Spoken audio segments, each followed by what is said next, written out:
வணக்கம் friends, welcome to Dakshata சமையல். இன்றைக்கி வீடியோவில் நம்ம என்ன ரெசிபி பார்க்க போகிறோம்? நாங்கள் நெத்திலி 65 வாங்க அது எப்படி செய்யுதுன்னு வீடியோக்குள்ளே போய் பார்க்கலாம். நம்ம நெத்திலி 65 செய்கிறதுக்கு 1/2 கிலோ நெத்திலி மீன் எடுத்துக்கலாங்க. இந்த நெத்திலி மீனில் நம்ம மேலே தலையும் வாலும் கட் பண்ணிக்கலாங்க. இந்த மாதிரி நம்ம நல்லா நீட்டாக க்ளீன் பண்ணி வச்சுக்கலாம். பாருங்கள், நெத்திலி மீன் நல்லா வாஷ் பண்ணி தண்ணியெல்லாம் வடிகிறதுக்காக இந்த மாதிரி ஒரு வடிகட்டியில் வச்சுருக்காங்க. தண்ணியெல்லாம் நல்லா வடிஞ்சிருச்சு. இப்போ நம்ம இது 2 நிமிஷத்துக்கு செப்பரேட்டாக வச்சிடலாங்க. இப்போ நம்ம மசாலா பெரட்டுறதுக்காக ஒரு அகலமான பவுல் எடுத்துக்கலாங்க. 1/2 கிலோ நெத்திலி மீனுக்கு 1 ஸ்பூன் இஞ்சி பூண்டு பேஸ்ட் எடுத்துக்கலாங்க. இந்த பவுலில் போட்டுடலாம்.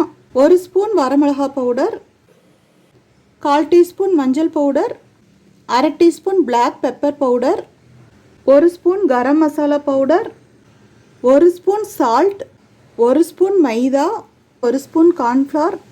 நெத்திலி 65 நல்லா கிறிஸ்பியாக வர்றதுக்காக 1 ஸ்பூன் அரிசி மாவு ஆட் பண்ணிக்கலாங்க. 1 ஸ்பூன் காஷ்மீரி சில்லி பவுடர் சேர்த்துக்கலாங்க, கலர் வர்றதுக்காக. காஷ்மீரி சில்லி பவுடர் இல்லாதவங்க ஃபுட் கலரில் ரெட் ஆட் பண்ணிக்கலாங்க.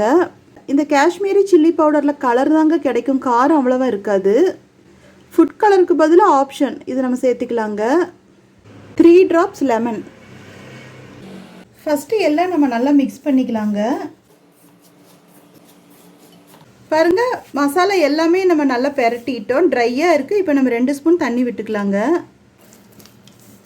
பாருங்கள், நம்ம 2 ஸ்பூன் தண்ணி விட்டு நல்லா கலந்துட்டோம். அதுக்கு மேலே தண்ணி கலந்துடக்கூடாதுங்க. இந்த பதத்துக்கு கரைச்சிக்கணுங்க. இப்போ நம்ம க்ளீன் பண்ணி வச்சுருக்கிற நெத்திலி மீன் எடுத்துக்கலாம். இதில் நல்லா கோட் பண்ணிக்கலாங்க. பாருங்கள், நல்லா கோட் பண்ணி ஒரு பிளேட்டில் வச்சிடலாம். இந்த மாதிரி எடுத்து இப்படி கொஞ்சம் ஓப்பன் பண்ணி இந்த சென்ட்ரலையும் நம்ம மசாலா பேஸ்ட் அப்ளை பண்ணணுங்க.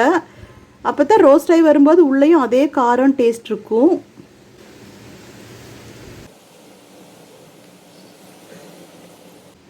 எல்லா மீனையும் நம்ம இந்த மாதிரி கலந்துக்கலாங்க.